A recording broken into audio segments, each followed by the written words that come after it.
Olá pessoal, hoje nós vamos falar um pouco mais sobre a intolerância à lactose, que é muito comum, né? A gente encontra bastante aí em vários pacientes e o quanto que isso leva a uma má digestão e, consequentemente, uma má absorção da lactose, causando aí vários sintomas, né, gastrointestinais, mas além disso também. E vejam que nós temos uma quantidade de pessoas que apresenta essa condição que é bem expressiva, né? Então, no Brasil, a gente consegue, em algumas regiões, ter até 60% das pessoas que apresentam um grau de intolerância à lactose. E é importante lembrar também que isso é algo muito, que existe uma certa quantidade de pessoas, mas também em cada indivíduo existe uma presença ou ausência da enzima lactase. Então, não é sempre igual em cada paciente. É por isso que é importante que vocês saibam também que nós temos que avaliar cada indivíduo de modo individual realmente, até porque nós temos essas diferenças. Então, é comum que um paciente sinta um sintoma muito mais grave do que o outro, é comum que um paciente realmente tenha uma condição mais agressiva e é por isso que a gente pode deve ter um tratamento diferenciado. Então, tem paciente nosso que realmente ele consegue consumir um copo de leite tranquilamente, sem nenhum tipo de problema, mas mais do que isso fica realmente um pouquinho mais complicado. Tem paciente nosso que vai conseguir consumir nem uns 10 ml de leite. Tem paciente nosso que até a formulação que você faz, de repente você pensou numa vitamina, um mineral para esse paciente, numa formulação específica, que a cápsula ou que esse recipiente tem uma quantidade ali expressiva de lactose, ou não tão expressiva assim, né, uma quantidade pequena, mas para esse paciente é algo que é expressivo. Então veja que para cada caso realmente é um caso e é por isso que a gente tem que ter uma certa atenção. Tem paciente nosso que tolera, por exemplo, whey protein tranquilamente, tem paciente nosso que não tolera. Tem paciente nosso que vai tolerar alimentos que têm adição de enzima lactase e tem pacientes nossos que não vão tolerar isso. Então é por isso que é fundamental, assim, até porque cada pessoa apresenta um grau específico de intolerância à lactose. E nesse sentido, é fundamental que a gente tenha esse tratamento dessas pessoas, porque afinal gera um desconforto bem expressivo, as pessoas ficam realmente incomodadas e atenção, quando a gente fala em doenças intestinais, alterações intestinais, nós temos várias. E cuidado para que assim a gente não tenha uma confusão em relação a isso, se é de repente uma síndrome do intestino irritável, se de repente é uma SIBO ou outra condição. Então atenção a isso também. E muitas vezes não é tão simples que a gente tenha uma certeza do que o paciente apresenta e é por isso que é fundamental exames bioquímicos, entre outros exames também, assim como a sintomatologia, perguntar o que o paciente apresenta, fazer uma boa anamnese nesse paciente, certo? Pois bem, então vejam que aqui, no caso da intolerância à lactose, nós temos uma redução da enzima lactase, que faz a quebra dessa lactose, que é um carboidrato, né, em galactose e também em frutose. Ou seja, nós temos nesse caso uma questão muito importante onde não tem uma absorção desse carboidrato. Ou, na verdade, uma redução na absorção desse carboidrato, né? Ou seja, esse paciente que apresenta uma intolerância à lactose, na verdade, é um paciente que não consegue fazer uma digestão da lactose e, consequentemente, esse paciente acaba não aproveitando boa parte, enfim, desse carboidrato. A questão não é só não aproveitar esse carboidrato, mas o que acontece nesse intestino que fica sobrando aquela lactose. Então, aquela lactose que sobra ali no intestino acaba funcionando como um substrato de algumas bactérias que vão fermentar essa lactose e, consequentemente, geram alguns sintomas nada interessantes. Então, o paciente tem desconforto gastrointestinal, o paciente tem cólica, tem flatulência e, nesse sentido, é algo que incomoda bastante. Esse paciente pode ter constipação intestinal seguida de uma diarreia também, ou seja, é algo que realmente é preocupante. Nós temos alguns tipos de intolerância à lactose, ou seja, pode ser uma questão que a pessoa realmente tem uma deficiência congênita, um defeito genético, que a pessoa não tem essa enzima ou tem uma grande redução da enzima, e aí raramente pode acontecer até muito no início da vida, e essa pessoa tem realmente uma preocupação, uma redução muito significativa da enzima, e isso é algo que é permanente. Então, é algo que a gente realmente vai ter que ter uma redução do consumo da lactose ou uma exclusão por conta dessa condição que é muito mais rara. Então, o paciente nasce sem uma enzima ou uma quantidade muito baixa da enzima. A outra questão, outro tipo de intolerância à lactose é que ela é secundária a alterações intestinais. Então, de repente, assim, o paciente teve em algum momento algum tipo de diarreia, algum tipo de doença de Crohn, doença celíaca, ou de repente algum tipo de virose que nesse momento lesionou, machucou mais esse intestino desse paciente. E por conta disso, a gente sabe que a enzima lactase está presente nas velocidades intestinais, né, no nosso intestino, consequentemente existe uma redução da lactase temporária, e aí é por isso que é importante que você saiba, se o seu paciente apresenta, por exemplo, algum tipo de virose, seu paciente apresenta talvez alguma alteração intestinal específica, e nesse momento ele terá uma condição mais sensível em relação à lactose. Então, nesse momento, é importante saber que ele realmente terá algum prejuízo e deve reduzir o consumo dessa lactose. E é temporário, né? Quando a gente consegue corrigir essa alteração intestinal, a gente consegue realmente consumir um pouco mais a lactose. E além disso, nós também temos uma deficiência que é a mais comum, que é uma deficiência que acontece ao longo da vida. Então, como qualquer tipo de proteína, a lactase é uma proteína, né? É uma enzima, ela tem a sua redução ao longo da vida. Então, isso é algo fisiológico. Claro que é algo muito particular. Algumas pessoas realmente não terão nenhum tipo de redução tão expressiva de lactase ao longo da vida, mas algumas pessoas realmente terão uma redução mais expressiva. Então é por isso que algumas pessoas mais adiante, talvez assim com 40, 50, 60, 70 anos, é algo muito particular, tem uma redução de lactase. E algumas pessoas têm um antes disso, talvez com 20 anos, com 30 anos, não tem um momento exato, mas é natural que ao longo da vida a gente tenha uma redução da enzima lactase. E aí o seu paciente fala assim, mas como assim que eu não posso comer mais leite, tomar mais leite? Eu sempre tomei leite a vida inteira e agora ele me faz mal. Por que eu ganhei essa doença? Na verdade, é algo fisiológico, é algo natural que acontece. Então, quanto mais bebezinho, mais criança a gente consome, mais leite, né, o que é esperado, e a lactase está lá brilhantemente alta. Só que ao longo dos anos a gente vai reduzindo também o consumo de leite e, consequentemente, tem a redução da lactase, então tudo culmina aí para que exista uma chance maior de intolerância à lactose. Lembrando que é algo muito particular, tem muito paciente que tem 80 anos que consome leite sem nenhum problema. Então a gente tem que realmente avaliar, cada caso é um caso.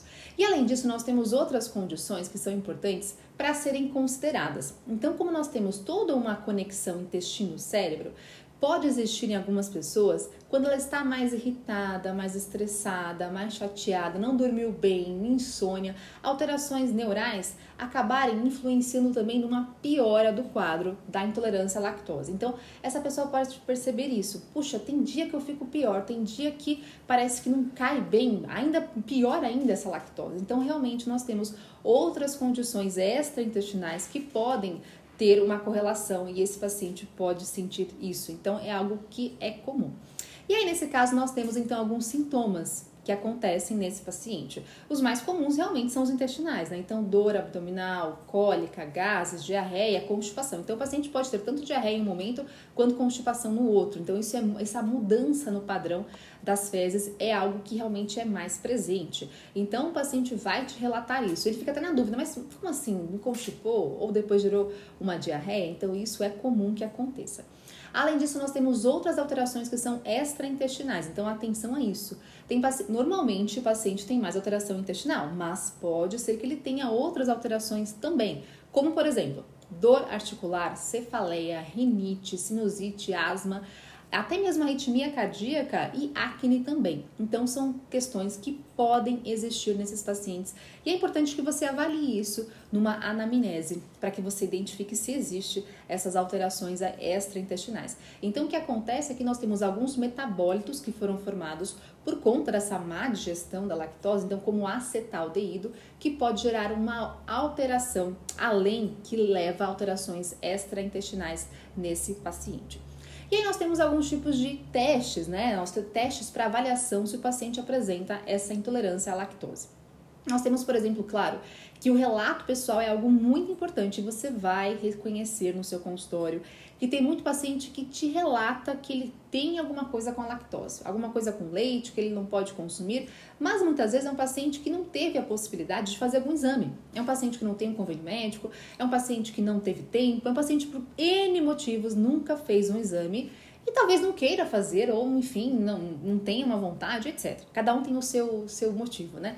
E aí lembrando que é comum que isso aconteça e é por isso que é importante que você avalie os sinais e sintomas, para que você verifique se de repente ele tem alguma intolerância à lactose. Claro que o diagnóstico é médico e é feito por exames, mas é importante que se o seu paciente chega para você e fala assim, olha, eu nunca fiz um exame, mas eu tenho certeza que quando eu consumo lactose, eu passo mal, eu não quero lactose. Por que não, então, você reduzir, retirar?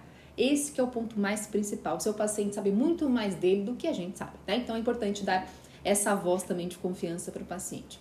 E nós temos vários testes que podem ser feitos. Então, teste de hidrogênio expirado, o teste de tolerância oral à lactose e também até teste de atividade da lactase e assim como o teste genético. Então, nós temos aí inicialmente esse teste do hidrogênio expirado. Então, a ideia, né, a proposta disso é, nós temos então um teste que vai avaliar a quantidade de hidrogênio que é produzido por essa fermentação da lactose, do carboidrato, né? Então, que ele não foi digerido, então nós tivemos uma metabolização, uma fermentação por bactérias anaeróbicas presentes no seu trato gastrointestinal, especialmente no seu intestino grosso, e aí você tem esse aumento de hidrogênio formado e você consegue mensurar isso. É um bom teste, um teste que é muito utilizado, né? Mas enfim, vai ser aí um teste onde nós temos essa produção maior de hidrogênio. Então a gente consegue mensurar isso no paciente, o quanto que ele eliminou desse hidrogênio. Claro que ele vai eliminar CO2 também, que a gente sempre elimina, né? Afinal é importante, mas ele vai eliminar mais a hidrogênio. Então você consegue mensurar isso. Já o teste oral de tolerância à lactose, a ideia é oferecer a lactose para esse paciente por volta aí de uns 50 gramas de lactose e aí, nesse sentido, avalia uma curva glicêmica. Então, claro, que avalia a glicemia antes, né, do teste em jejum para verificar o quanto que o paciente tem dessa glicemia, dessa glicose plasmática e vai mensurando essa glicemia ao longo de uma curva, de um tempo, ou seja, 30 minutos, 60 minutos, 120 minutos.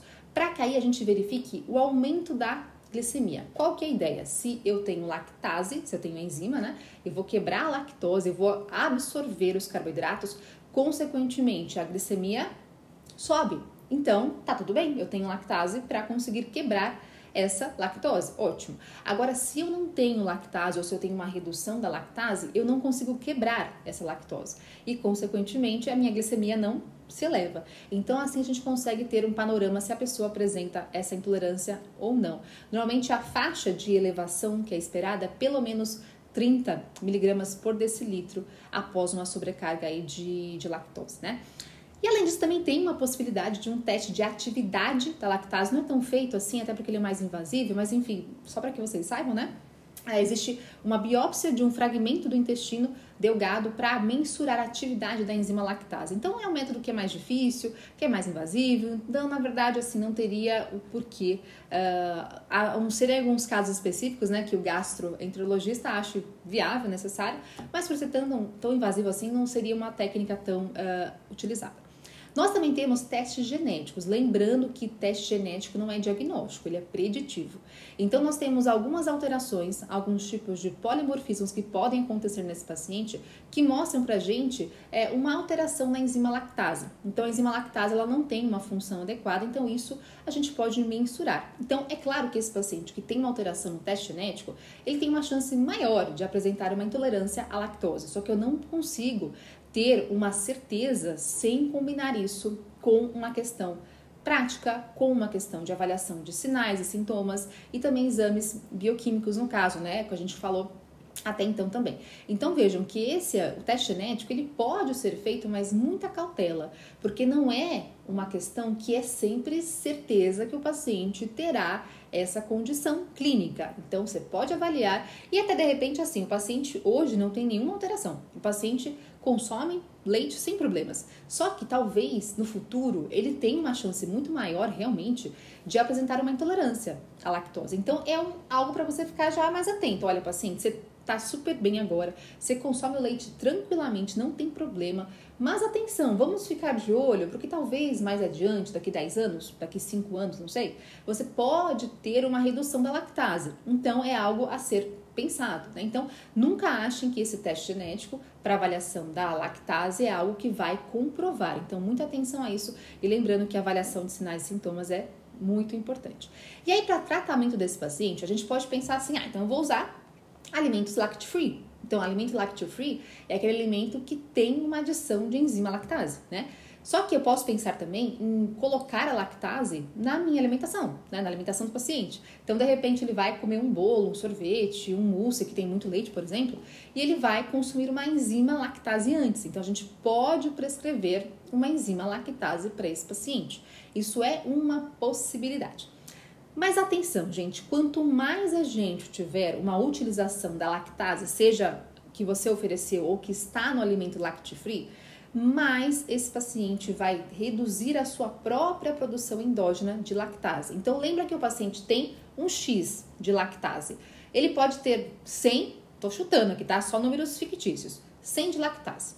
E aí o ideal seria 200, por exemplo, né? Só que esse paciente tem 100, só que se você começar a ofertar toda hora lactase, lactase, lactase, ele pode passar de 100 para 70 a sua produção endógena. E ao longo dos anos, ele usando de modo muito expressivo essa enzima lactase, consequentemente ele vai reduzindo a sua própria lactase. E ele fica dependente disso. Então, tudo bem que ele utilize a enzima lactase em alguns momentos pontuais. De repente, ele adora aquele iogurte proteico que tem lactase uma vez por dia, tudo bem. De repente, ele vai num aniversário, quer usar a enzima lactase sem problemas. Mas a questão é usar a enzima lactase no café da manhã, ou de repente, ele toma lá um leite lacto-free, já tem enzima lactase, né, embutida, no café da manhã. Aí, no lanche da manhã, é um iogurte com lactase. Aí, no almoço, enfim, não tem. Aí, no lanche da tarde, ele vai lá e consome, de repente, mais um copo de leite com enzima lactase. Então, são muitas vezes ao longo do dia. Então, quanto menos, melhor. Qual que seria a melhor estratégia? Tentar controlar esse consumo de alimentos ricos em lactose. Então, realmente, tentar retirar o leite, por exemplo, colocar um extrato vegetal, será que é uma possibilidade? Será que ele consegue isso? Ou, de repente, trocar por um outro tipo de alimento, de líquido que ele goste, é uma possibilidade? Então, de repente, eu vou tentar retirar ao máximo, substituir ao máximo esses alimentos que são ricos em lactose e tentar trocar por outros que não tenham lactose seria melhor do que eu ficar colocando um monte de lactase ao longo do dia. Dá para colocar lactase, mas desde que com certa cautela, para que você preserve um pouco mais a lactase que ele tem. Pode ser pouquinho, mas é o que ele tem, então vamos tentar preservar ao máximo. Então essa é uma possibilidade importante que a gente deve considerar, né? E lembrando que cada paciente tem a sua tolerância individual. Cada um de nós tem uma carga de lactose que vai ser digerida. E lembrando que mesmo para aquela pessoa que não tem intolerância à lactose, se ela tomar 1, 2, 3 litros de leite, vai dar ruim também, porque a lactase é uma enzima que é finita. Ela não consegue ser altamente produzida de uma hora para outra. Então, ela tem seu papel, a sua função, mas também tem a sua limitação. Então, nesse sentido, cada um de nós tem um limite específico no consumo da lactose. E é por isso que é importante que a gente vá acompanhando isso. Uma dica importante é que você consiga, por exemplo, identificar para o seu paciente que tem intolerância o quanto que ele tolera. Então, será que esse paciente meu tolera 100 ml de leite? Será que ele tolera 150? Não, ele tolera só 50 ml de leite. Quando você sabe o quanto seu paciente tolera, você consegue converter. Então, se ele tem ali um consumo máximo que ele pode consumir de 50 ml de leite de vaca integral. Eu vou saber o quanto que tem de lactose nessa quantidade de leite e isso eu converto para outros alimentos que ele queira. Então, queijo branco, de repente, entre vários outros alimentos. Então, é importante que você faça esse teste com seu paciente. Então, por exemplo, assim, vai oferecendo 50 ml de leite. Paciente, só 50 ml de leite consome hoje. Me conta aqui, você sentiu alguma coisa? Não senti nada. Tá ótimo. Tudo bem. Então, vamos colocar 70 ml de leite? Vamos colocar 80 ml, 100 ml? Você pode ir começando de modo progressivo. Dá para começar com 15 ml, com 30 ml de leite, para que você verifique o quanto que o seu paciente tolere. E aí, na hora que ele te falar, nossa, 100 ml para mim já não deu mais. Então, você consegue ter uma faixa, uma quantidade de quanto seu paciente pode consumir. Claro que isso pode modificar ao longo dos anos, né? Afinal, a lactase pode ir reduzindo. Então, de repente, hoje, ele tolera 100 ml. Daqui 5 anos, ele vai tolerar, talvez, 75. Ou não, de repente, continua no 100. Então, é muito particular, é muito individual. E é importante que vocês façam essa avaliação do paciente também. Bom, então assim a gente consegue tratar esse paciente e, consequentemente, ter sucesso na prática clínica. Conta pra mim aqui se você já fez esse teste com o seu paciente, de quanto que ele pode consumir, se você já atendeu muito paciente que tem intolerância à lactose, para que eu saiba um pouquinho mais sobre vocês. Até a próxima!